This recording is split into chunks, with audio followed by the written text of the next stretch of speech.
I'm glad I got a chance to play Stories of Path of Destinies. For the past couple of months, I've been primarily playing multiplayer games off single-player mode like Overwatch or Paragon. Stories gave me a chance to refresh my palate with a story-driven experience that doesn't require me to rely on other people and doesn't require me to focus on not disappointing my teammates. Anyway, here's my review for Stories: The Path of Destinies. There was Peter, giggling at him. "How'd you get across?" he asked the kid. "Where'd you find a hook?" "I hopped," said the kid. Wise-ass kid. "Hey, look out behind you!" "Cute," said Renato. "Once upon a time."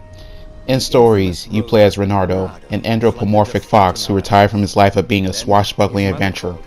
While trying to escape to safety, the boy Renato is trying to protect gets incinerated by a beholder. When he walks up to the boy's ashes, he finds a magical book and opens it. What happens next is up in the air because of the story's strongest element, its branching storyline. There are 25 endings, one of them being the true ending. As you progress through the game, you are given a variety of binary choices, though the first fork in the road have 3 choices. Not only do your choices affect which ending you will get, it will also affect the overall tone of the story in that playthrough. Therefore, in one playthrough, you might have a very dark and serious story, while the next one will be humorous and light. While the various endings are unique and entertaining, it does hurt the game overall. 24 endings are arranged in 4 rows, each row dedicated to a truth. Unlike the choices you make, which get erased after you acquire an ending, these truths remain throughout every playthrough. They provide additional narration as you run through levels and make choices. Revealing all 4 truths will unlock the ability to acquire the true ending.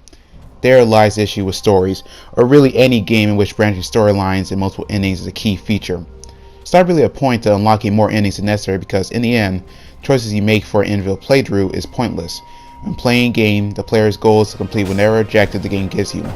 From Naruto's perspective, your goal should be to acquire the best outcome possible, which is the true ending, as quickly as possible, because he is trying to save the kingdom and I am sure he doesn't appreciate dying multiple times.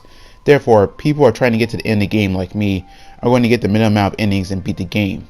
Only if you're a completionist and really enjoy the endings will you get all the endings, because getting all of them can be a challenge to sit through. The game, from a story perspective, suffers from having to go through the same narration and dialogue over and over again as you try to get the different endings and get a better understanding of the story of the game, which again is just a consequence of this method in storytelling. For example, if in one playthrough you choose option A for every choice, then in the second playthrough choose option A for every choice except for the last decision, you still have to sit through all the dialogue of the first one until the last portion of the game. On the bright side, and unlike the game Shadow the Hedgehog, you do not have to acquire every ending in order to unlock the true ending.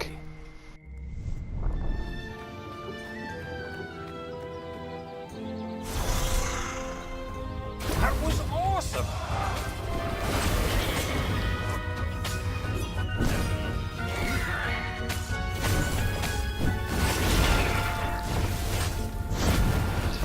At its core, the gameplay design of Stories is solid.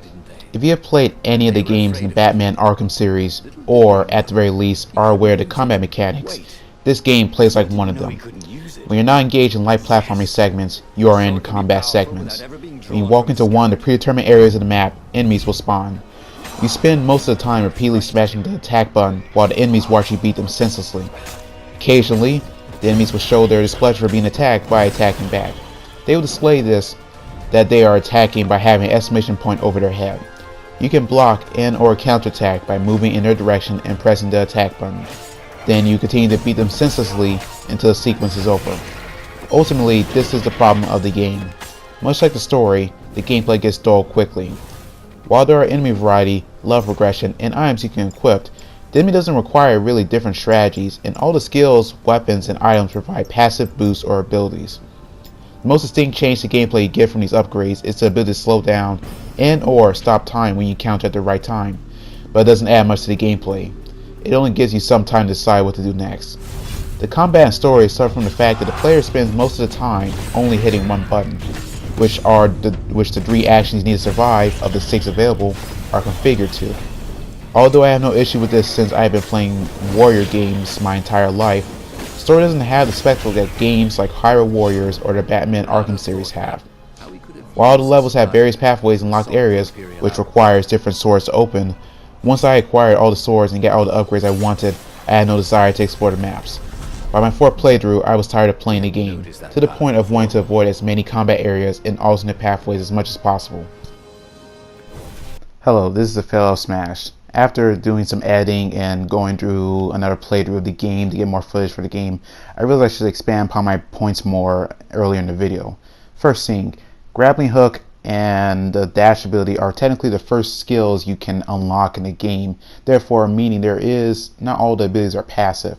But since you can go through most of the game, you can actually go through the entire game without using them, I still consider that for the most part all the abilities and effects you get are passive except those two. In fact, you wouldn't even really need grappling hook if it wasn't for the certain areas you need to traverse with it.